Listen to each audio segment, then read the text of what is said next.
আসসালামু আলাইকুম। আশা করি সবাই ভালো আছো। আজকে আমরা শিখব উপসর্গ কত প্রকার ও কি কি।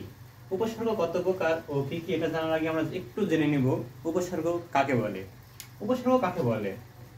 কিছু অর্থহীন অব্যয় যারা বাক্যে স্বাধীনভাবে বসতে পারে না, অথচ নাম শব্দ, ক্রিয়াবাচক শব্দ, ধাতু এসবের আগে বসে নতুন শব্দ এবং নতুন অর্থ প্রকাশ করে, তাকে উপসর্গ বলে।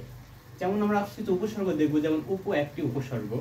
এটা সাধারণভাবে কোনো শব্দে স্বাধীনভাবে বসতে পারে না, কিন্তু আমরা যদি শহরের সাথে যুক্ত করে দিই শহর, তাহলে হয় উপশহর। উপশহর উপশহর একই সাথে নতুন শব্দ দিচ্ছে এবং নতুন অর্থ প্রদান করছে। এবার আসছে উপসর্গ কত প্রকার। উপসর্গ 3 প্রকার। উপসর্গ 3 প্রকার। কি কি? 1. বাংলা উপসর্গ বা দেশি উপসর্গ। 2 নম্বর তৎসম বা সংস্কৃত উপসর্গ। 3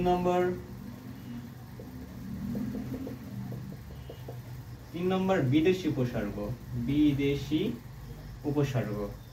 বাংলা উপসর্গ 21টি, তৎসম বা সংস্কৃত উপসর্গ 20টি। এবং মজার বিষয় হচ্ছে এই 21টি আর 20টির মধ্যে মিল পাওয়া 4টি। 4টি কি কি? আ, সু, বি, নি। আশু, বি, নি, এই 4টা মিল পাওয়া, অর্থাৎ বাংলাতেও পাবা, তৎসমতেও পাবা। বিদেশি উপসর্গ